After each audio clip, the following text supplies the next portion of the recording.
Okay, so we're on page 1258. The beginning of chapter 7.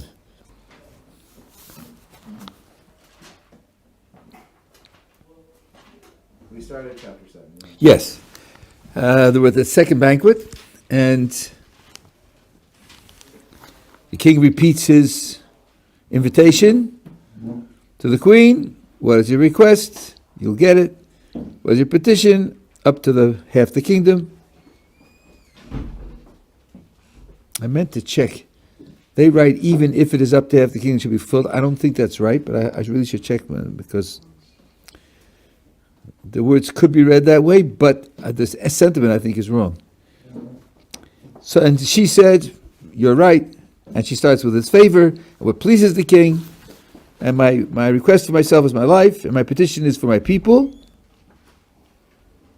And she says, if it had not been a matter of extermination, then I would have kept quiet. I would not have disturbed the king, risked the king's loss or damage to the king just for the sake of avoiding slavery. But for death, I have to do it.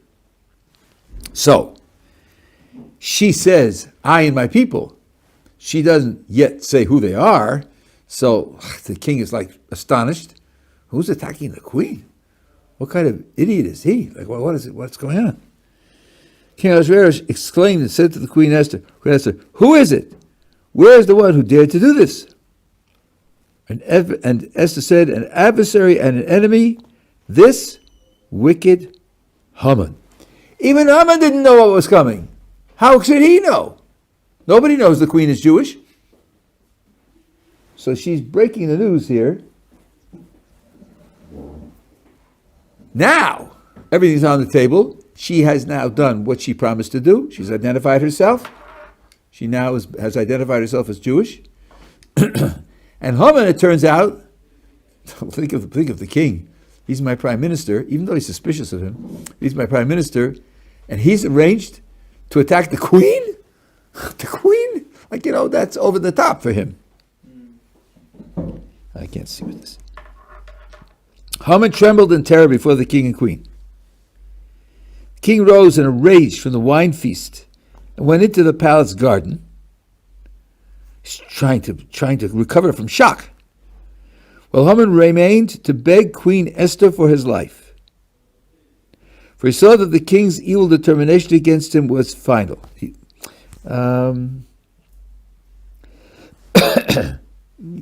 Sort of. Yeah. In other words, final from his side. But if the queen would change her mind or would ask for mercy, maybe it could be undone.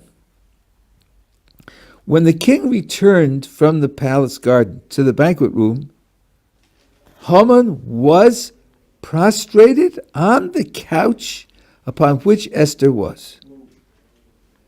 Man, oh man, Hashevitz. This is like, if you wrote this as a novel, you couldn't get this sold. It's just too far out. No fail. He's falling on, present tense, which can be like a condition, on the couch in which she's... If he's trying to beg for his life, let him go down on his knees in front of the couch, but not on the couch. And then the king says, would he actually assault the queen? In the Hebrew, it's a little stronger. L'chbosh means to conquer the queen. It would really mean to rape. With me in the house? So, when those words left the king's mouth, what happens immediately? They covered Haman's face. Who's they? The guards, right? Yeah, the guards. Why are they covering his face? Because they know that he's done. Right? That shouldn't be enough. They're the king's servants. The fact that they know he's done doesn't justify their doing that. The only thing that could justify doing it is if they know they're the king's servants. The only reason that could justify their doing it is if they know the king wants it. Not that they know, and we don't want to look at him anymore. They're the king's servants, right? The idea is that someone whom the king has declared to death his presence is an insult. His presence is an insult. They're calling the guards now to take him away. And cover up his face. The king should have to look on something that's so abhorrent. Okay. Now, Karvona. Just 1 second, let me finish this here. Karvona. One of the servants in attendance of the king said, furthermore, now the English leaves out the key word, hine, behold, the 50 cubit high gallows which Haman made for Mordechai, who bespoke good for the king, is standing in Haman's house. Behold! What does behold mean? Look and see it. Look and see it? They're in the palace. Yeah, but the banquet room has a window. It has a window. And guess what? If you build the gallows 50 cubits high, then you can see the cubits, the gallows from the room in the banquet room, the window of the banquet room. And then why did Zeresh and his friends suggest that the gallows be built 50 cubits high? So that when, So Haman could say to the king, look at that gallows over there, we should hang one on him. No, you're forgetting the scenario. By the time he gets there, Mordechai's already going to be hanging on the gallows. You'll go, they say, and you'll see your enemy hanging from the gallows, and you'll be happy. You'll rejoice. You'll see your enemy hanging from the gallows. Therefore, we should build the gallows so you can see it from the window. That's why they built it, to see it from the window. And what happens with seeing it from the window? Charvona sees it from the window, and he shows it to the king from the window and says, here's the thing to seal him. You were on it, Mordechai, yesterday, today, you are Mordechai in public. And this guy spoke against Mordechai. And what does the king say? Hang him on it. So here's one of the many cases where Kadosh Baruch Hu manipulates the lives of the wicked so that the plans that they make to do their evil are turned against them. The 50 cubits is used specifically to destroy him. And this is a very common, typical thing. You got a question? Yes, there's two questions. First of all,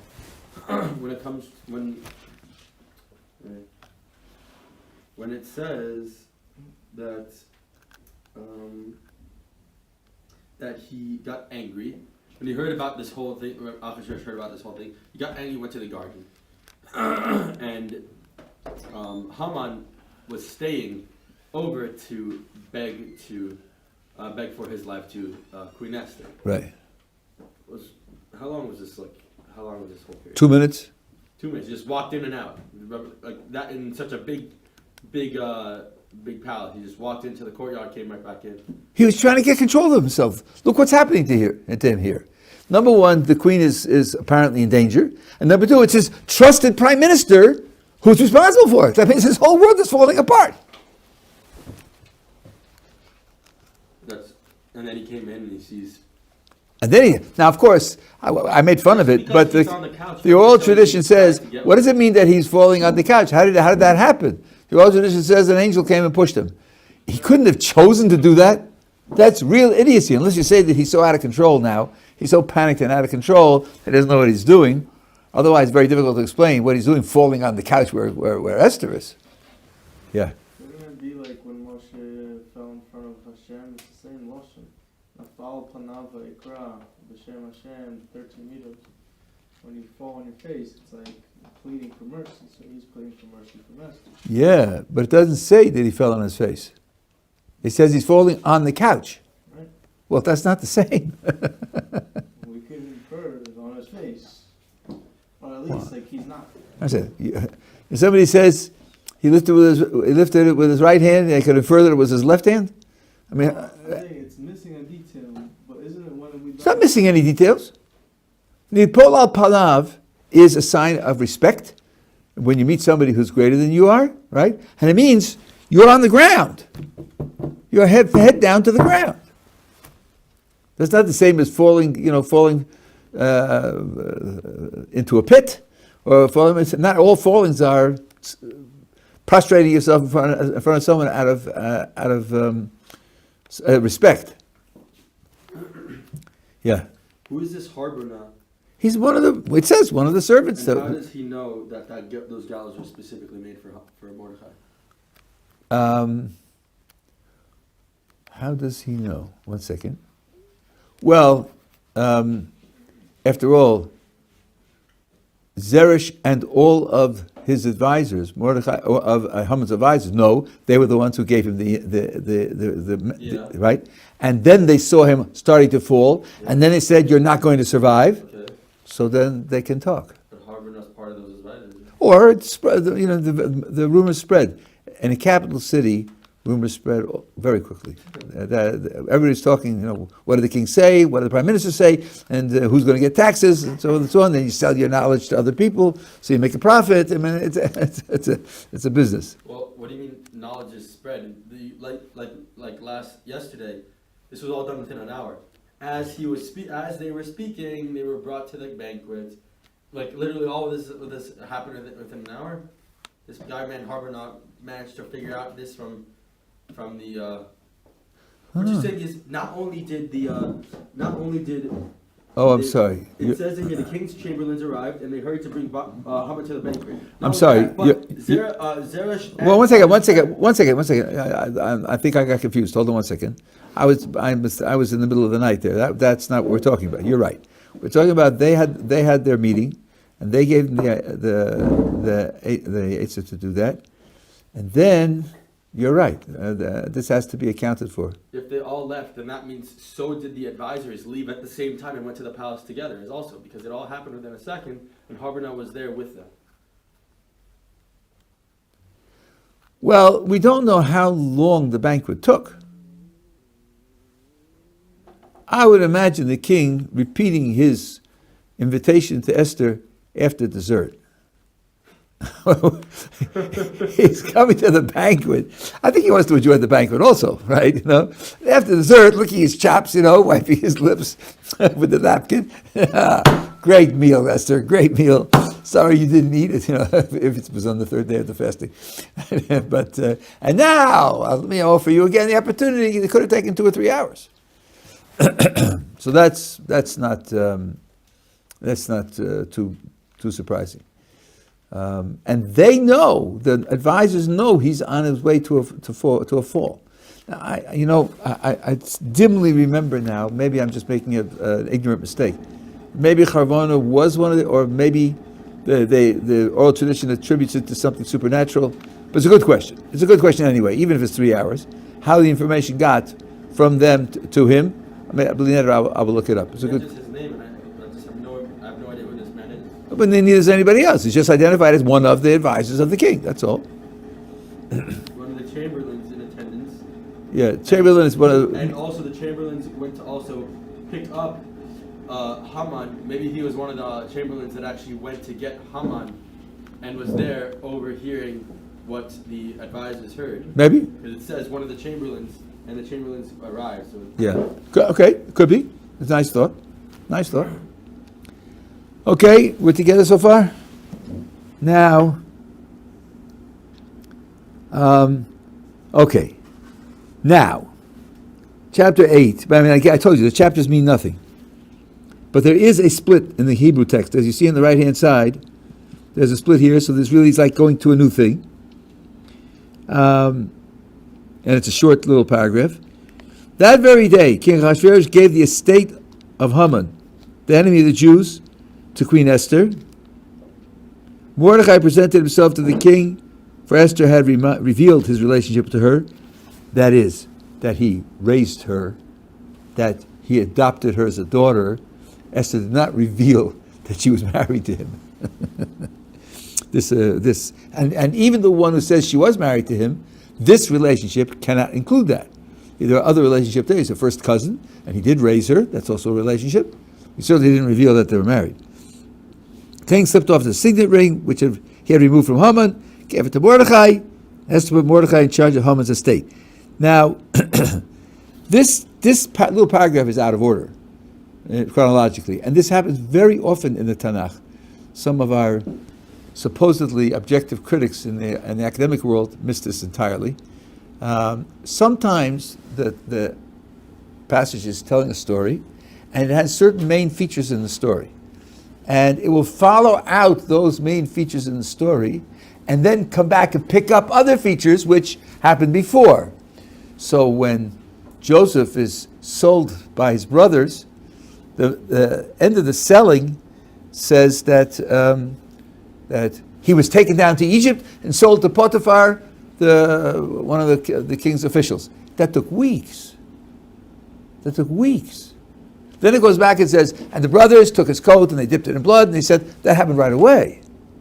But if the story is about Joseph, you want to know, well, what happened to Joseph? Well, he was thrown in the pit, and then taken out, and then he was sold, and he was taken to Egypt and sold to Potiphar. That's the end of the Joseph story. Now come back and finish the story that happened before. This is what happens in the so-called two Genesis stories, two creation stories, which those fools will tell you must be two authors, because no, the story is told from God's point of view. You go through all 7 days, 6 days of creation and Shabbos, and everything's perfect. Everything's perfect. Then you have a recap of Friday from the human point of view, and from the human point of view, there's a failure, and there's a punishment, and so forth and so on. And that's just a recap from a different perspective, looking at it from a different perspective. You have exactly the same thing. I'm saying this in part for the recording. You have the same thing in the tabernacle. You read the book of Exodus, you have the instructions for the tabernacle, and then you have the fulfillment of the instructions for the tabernacle. Get to the end of the book of Exodus, everything's wonderful. It's all built. It's built to specifications. Jewish people did what God wanted, and God's presence filled the tabernacle. You find out several parshas later that Nadav and Avihu died. Oh. On that 8th day, the first Rosh Chodesh Nisan, when they finally inaugurated it, they were killed by heavenly fire because they did something wrong. That's not happening another year, or it's a different author who had a different story, or all that kind of nonsense. It's just that you're telling the story from a certain perspective. The creation and inauguration of the tabernacle is perfect. The performance of some of the agents was not perfect, and it carried tragic results. We have the exact same thing in the story of creation, and the exact same thing again in the story of the tabernacle. You see that this is a biblical style. And this happens over and over with big things and with little things. With also oath, it says that you burn it on the Mizbeach, and then it talks about how the blood got on the Mizbeach. You put the blood on before, but you're talking about what to do with the body, and then you talk about the blood as a separate thing. Lavan, when Yaakov comes and meets Rachel at the well, and she comes and tells him that he's come. So it says, he heard that Yaakov was at the well, and he ran to Yaakov at the well. And then it says, when he saw the jewelry on his daughter's on his daughter's arms and her neck, wherever he put it, and he heard what she said, then he went out. For the previous sentence, and he was there already. He ran out there already. No, first it says he went, and then it tells you why he went. It tells you how he went. It tells you what was in his mind when he went. So it's a recap. These are recaps that happen all the time. This didn't happen instantly. When the king said, hang him on it, Mordechai didn't walk in, and the king say, oh, let's get the deed for the Haman's estate. We'll give it to Esther to send the people down to where they keep the records and bring up the deeds. And my ring here to Mordechai. That happened all later.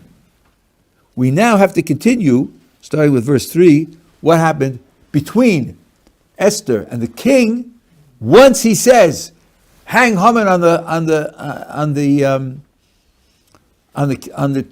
gallows.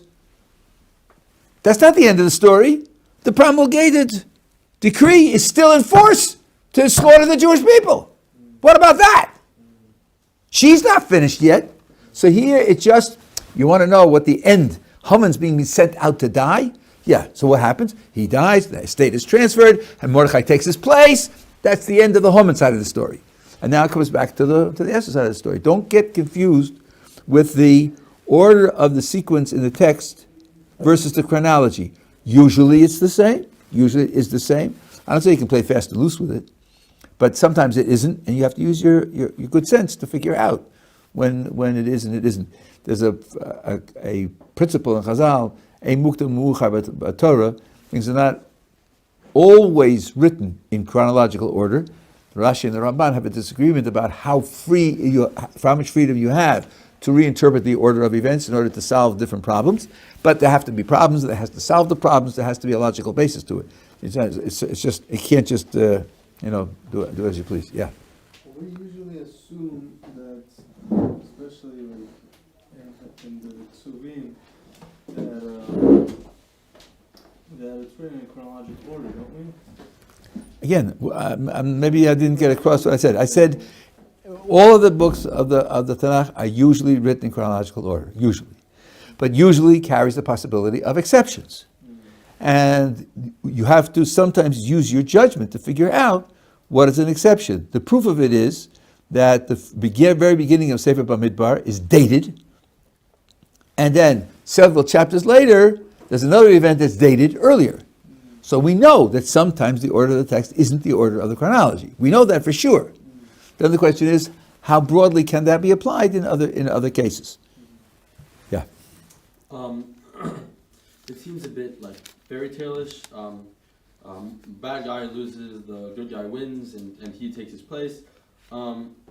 Just like, with the whole thing with the Holocaust and how the British gave Israel to the Jews because of what they went through versus them owning it. It seems that Mordecai got it because the person who was Mordecai got the ring to be prime minister because he was being attacked by the prime minister. Meanwhile, the prime minister is a position like, I'm sorry this happened to you. I'll reward you with whatever you want, but I mean it's a position that you need to apply for, and you need the credentials for, not because my previous prime minister, who also had the job with taking care of the whole kingdom, also happened to have a vendetta against you. So you know what? You also will get to take care of the whole kingdom. It seems like it's two separate things. I'm not quite sure I'm following you, but I should remind you. We'll see this actually because he says this later.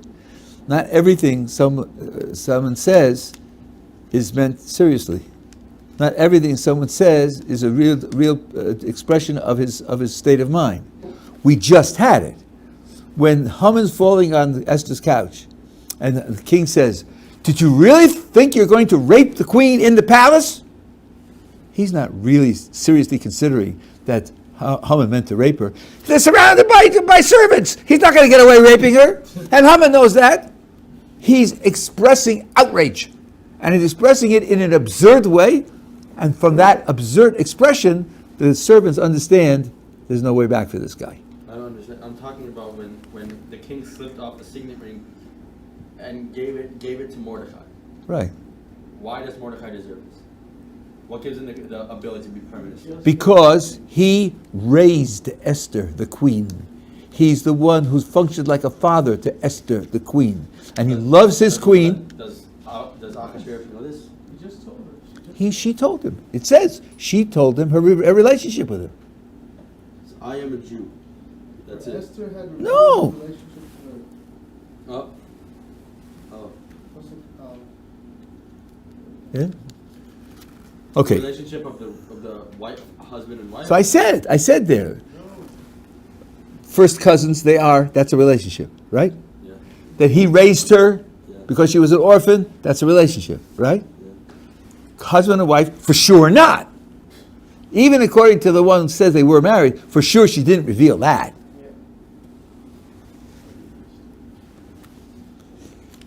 And Mordecai was known. He was a leader of the Jews. He lived in the capital city. So it isn't as if he was an unknown figure, just that no one dreamt that he had any relationship to the queen. And he knows he's not putting in someone who used to run a tavern, to be prime minister. That he knows. Okay, so now Esther has to continue with the main act. For her point of view is to save the Jewish people. Now watch the way she does this. Esther yet again spoke to the king, collapsed at his feet, cried, begged him to avert. Avert's not bad in English, it's just you know what it means. La'avir means to push aside, push away. The evil intention of Haman the Agagite and his scheme, which he had plotted against the Jews. She's crying on the floor. She's sobbing, begging. King extended the gold scepter to Esther, and Esther arose and stood before the king. She said, now listen to this speech.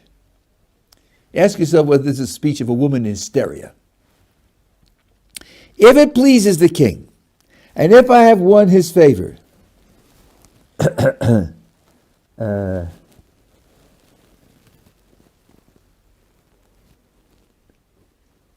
when she opened up before the previous time in verse 3 of chapter 7, she said it in the opposite order.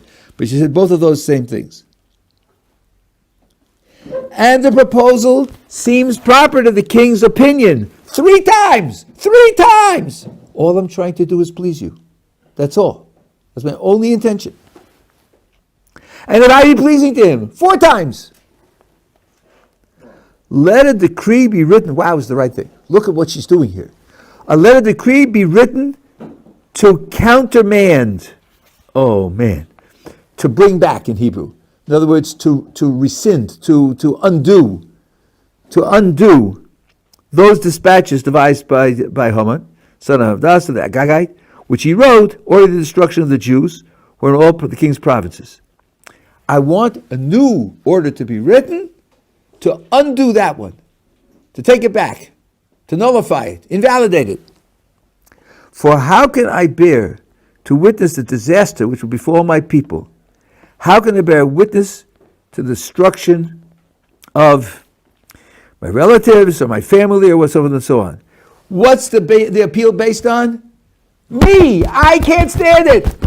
I'm not saying it's unjust. I'm not saying it's unfair. I'm not saying it's bad economically. I'm not saying it's bad politically. I have no opinions about the kingdom. I have no opinions. I'm asking you because I'm going to be devastated.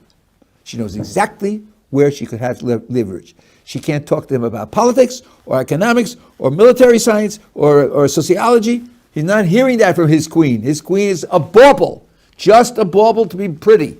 But she can say, I'm going to be unhappy. She can say, I'm going to be devastated. Indeed, if he has a queen that's devastated and depressed, is he going to be happy? Probably not.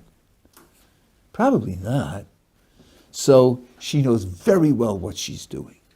Vocabulary is crafted. The order of presentation of the subjects is crafted. The leverage, the psychological leverage is crafted. That means that when she was on the floor begging and crying and screaming, it was an act. It was an act, a calculated act. I don't think she's alone in this. I think people, when they're in these sort of kinds of circles and appealing to authorities, do put on acts, but she wasn't above doing that. It was very clear. When you compare her crying and screaming on the floor and getting up and making a speech like this, you see right away that the previous hysteria was an act. Okay, so now the king says to the Queen Esther, Mordechai the Jew, behold, I've given Haman's estate to Esther, and he has been hanged on the gallows because he plotted against the Jews. True or false? This statement of the king, true or false? False. Absolutely false. Absolutely false. The king knew very well, maybe there are commentators who, because it didn't say explicitly, but the king knew very well which people it was. How many peoples are there that are divided and disunified and geographically separated from one another and different from all the other peoples in the kingdom? He knew very well it was. And he was quite happy with it. Gave him the ring to Haman, do with him as you please, it's fine with me. No, this now is the new rule. This now is the new reality. Haman, this is like rewriting history, Haman was killed because he laid his hand on the Jews. So, how does it look for annihilating the Jews 11 months from now? How does that proposition look? How does that project look? It's beginning to look kind of shaky, right? Because if the king killed Haman because he wanted to lay his hand on the Jews, wow, you may... On the other hand, there's the decree. So that's what the king addresses now. You may write concerning the Jews whatever you desire in the king's name and seal it with a royal signet. But an edict which is written in the king's name and sealed with this royal signet may not be revoked. And of course, the word in Hebrew here is exactly the same as the word that was said by Esther. It's lahashiv in both cases, and once they translate it as countermand, and the second time they translate it as revoked.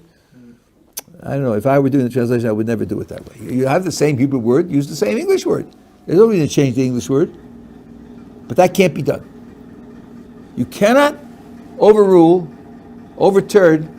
an edict, a declaration, or a royal decree once it's been publicized. Now, why not? That's a rule for the kingdom. Yeah. Well, you said this a few days ago, that if they were able to revoke decrees, then people in the province would be reluctant because, like, oh, well, I got this decree now, but maybe in 5 months they're going to revoke it, so maybe I should just ignore it. You create uncertainty, and when you create uncertainty, you can't have obedience. So people have to know. You know what this is like? This is like in American law. I think probably the law of any civilized country. The legislature and the king, whoever they are, make laws that apply from now on. But they don't make laws that apply retroactively. Because especially in business, that would ruin business. If I borrow money, if somebody lends me money, we make an investment, we go into some kind of enterprise together, we have to be able to predict the future. So we can't if someone's going to say, oh, you set it up on the basis of a 5% tax rate? Well, going back 6 years, the tax rate was now 30%. So you're bankrupt. And if you could become bankrupt like that, so then you don't want to start a business in the first place. I know an institution in this city, from institution, and it was made to understand that it would be free of city taxes, and then at a certain point, 20 years later, they decided that they're going to collect all the taxes for the past 20 years. Went bankrupt. You can't live like that. You can't run a business like that. So one of our institutions isn't the business, but if the business world was subject to that, it would cripple business because you've got to be able to predict the future. Here too, you can't have a kingdom that's run out. So now the problem for Mordechai and Esther is how to write a new edict, a new declaration, so as not to nullify, uproot, invalidate the previous one, and yet solve the problem of the insecurity of the Jews. So he's putting all the blame on Haman now? Yeah. Well, yes. Even though he knows very well that it's so obvious. That what? That it's his fault. It's like him shooting someone in front of you and then being while you're still holding the gun saying, oh, he did it. But it's his very no signature.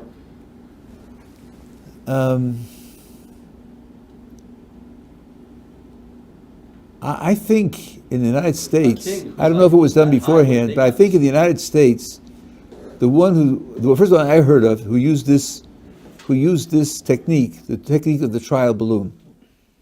You're president and you have a Secretary of State. You tell the Secretary of State, give a leak to the press that this is the upcoming policy. Give a leak? News leak. Whether you get it to the press, right? And they say, we've discovered this is the upcoming policy of the United States. Then the president sits back and watches the reaction. And if the reaction is good, he says, yes, I instructed the Secretary of State to say that, and it's my policy. And if it's bad, he says, Secretary of State made it up. I don't know where he got it from, and he's not responsible for it, and it doesn't look bad. That's different. It's not different. Because the royal signet. It's on his hand. So what? You know that, but this handing the signet over to somebody else is a common practice. He's prime minister. Achashverosh didn't invent anything here. Well, he could have done whatever he wants. Correct. Oh, okay. But the point is that this idea that, but you didn't let me finish. But in the case of the president and the Secretary of State, everybody knows it's a lie. Everybody knows it's a lie. They know very well the Secretary of State wouldn't make something up. But in the press and the way it's portrayed and the way the people react, and they say, okay, so then the president didn't say it. And he protects himself psychologically from the penalty of having said something stupid. This kind of thing happens all the time. Okay, so now the question is what to do. Watch this now. We're up to verse 9. So the king's secretaries were summoned at that time on the 23rd day of the third month.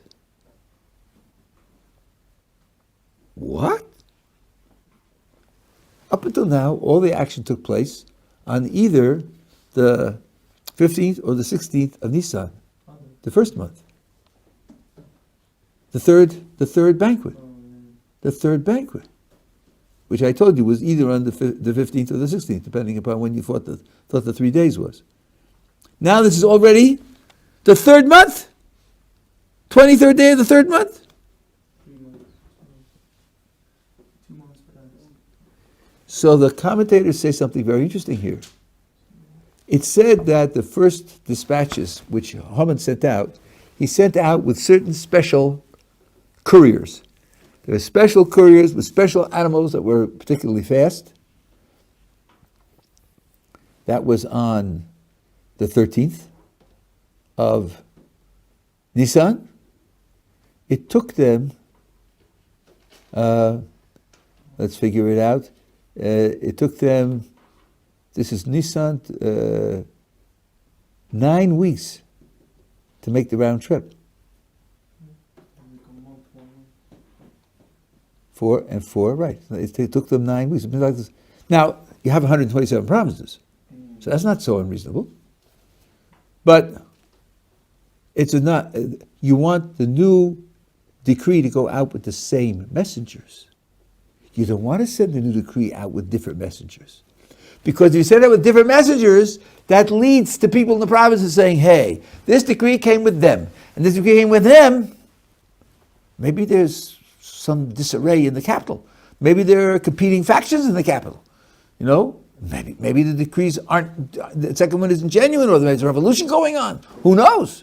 No, you don't want to leave that open. Now, after all, the decree was made for 11 months hence, so you got plenty of time. So you wait till the third month. By the 5th month, everyone will know. So it's just showing you how careful they had to be not to leave any loopholes. So now they have to write this document that's going to be sent out. And it was written exactly as Mordecai had dictated to the Jews, to the satraps, governors, and officials of the provinces, from Hod to Cush, to the Jews, and to all of the rulers. 127 provinces, each province its own script, each people its own language, like we said over and over again, and the Jews in their own script and language. He wrote the name of Ahasuerus and sealed with the king's signet, sent letters by couriers on horseback, riders of swift mules, breeds of mares, to the effect, here we go. Now let me just check whether it really says to the effect in the Hebrew. Yeah, okay, it's not bad. To the effect that the king had permitted the Jews of every single city to organize and defend themselves. To destroy, slay, and exterminate. Yeah, those are the words that were used in the original decree that the non-Jews should do to the Jews. Now, they're being used to describe what the Jews can do to the non-Jews. They're being given permission, that's all. Given permission to the Jews to defend themselves, to destroy, slay, and exterminate every armed force of any people or province that threaten them, along with their children and women, and to plunder their possessions.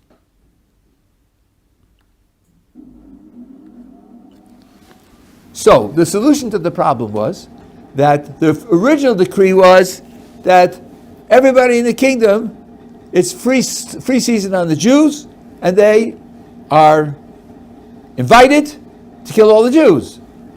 Now, The solution is the decree that says the Jews can defend themselves. So you say, well, what kind of solution is that? It's going to be a war, There are going to be casualties on both sides. Well, not necessarily. Number one, the prime minister is Jewish. Number two, the queen is Jewish. Number three, the king is on record saying that the king killed Haman because he stretched his hand out against the Jews. Does attacking Jews look like a winning proposition? And then in the big cities, there are garrisons of army to protect, and they represent the king, and the king has a Jewish queen and a Jewish prime minister. So you begin to get the idea that attacking the Jews might not go so well. It might not work out too well. And therefore, giving them this permission to defend themselves turns the tide. And as we will see, it simply dispirits all the enemies and makes them afraid, because it's now become a losing proposition. Yeah. So defend. Two things. So it says defend and then kill their women and children. I understand, because they might come to resent the Jews and they'll be suicide bombers and just do it regardless of their repercussions. But that seems a bit. Isn't that morbid or no? Well, you're only reading now what the king permitted them to do. He permitted them to do that. We haven't read. Their women and children. Listen again. We're talking about a Persian king. Persian king, right? We're not talking about the Torah's values here. We're talking about Achashverosh's permission to the Jews to do the following. It's going to look badly on the Jews. Everyone's going to want to. You're not listening to me. You're fixated on an idea, and you're not listening to me. What will determine how people look at the Jews is not what Achashverosh writes. What will determine how people look at the Jews is what the Jews do. We haven't read yet what they do. They have permission. On the contrary, if they're given permission to do more and they do less, it'll look better for the Jews. Right?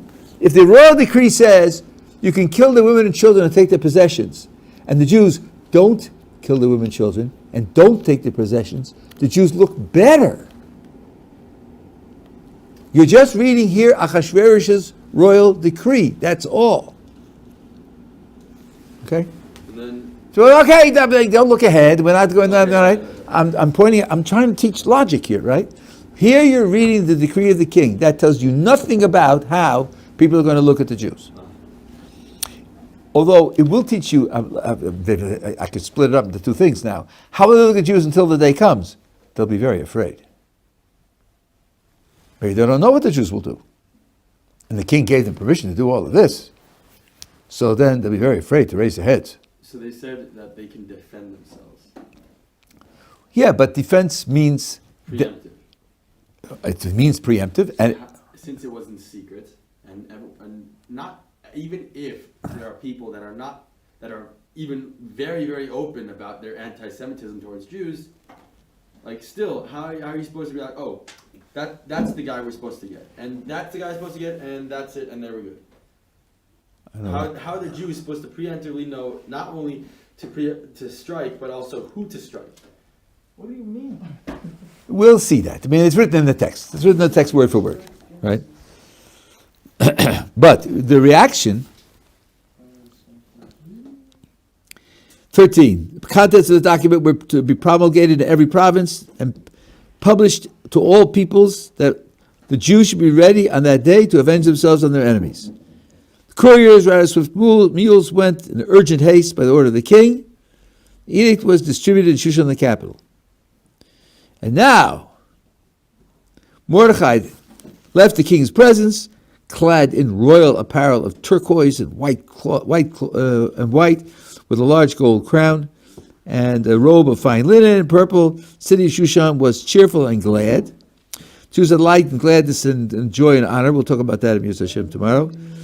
Likewise, in every province and every city where the king's command and his decree reached, the Jews had gladness and joy, feast and a holiday. Moreover, many from among the people of the land, now here, look at these words, professed themselves Jews, for the fear of the Jews had fallen upon them. Now here I want to tell you something, because you may hear this in other places, because there are different translations here. The word in Hebrew is misyahadim. Literally speaking, if I take the shorish of the word and apply it the way the grammar would say, misyahadim would mean making themselves into Jews. Some say they were converting to Judaism. That can't be right. That can't be right. Because under conditions like this, the law is you don't accept converts. Indeed, in times of Dovid and Solomon, and Dovid and Shlomo, converts were not supposed to be accepted. Sanhedrin said not to accept converts because you can't possibly judge that they have sincere motivation. If you're running a kingdom that's large, militarily successful, and wealthy, and has a high culture, how are we going to tell whether you're not just looking for a ticket to join that successful culture, rather than believing in God and wanting to live according to His Torah? How are we supposed to make that distinction, that discrimination? Here, where the Jews are planning to take revenge on their enemies, you can imagine a lot of people who want to get out of that. So this is not what it means. Here the text, I think, is right. Profess themselves. Instead of having the Nazi symbol on the door, and kill the Jews and so forth and so on, what goes up is, my second cousin on my mother's side is Jewish. My great uncle is Jewish. Signs go up. All of a sudden, I have a connection to the Jews. I'm related to the Jews. I'm a friend of the Jews, because they're afraid. They're pushing afraid. That's the impression that it makes in the meantime. But as I said before, there's a gigantic difference between what they're given permission to do and what they do, and in the end, they will be judged by what they do, and that we haven't read yet. Okay, pick it up tomorrow.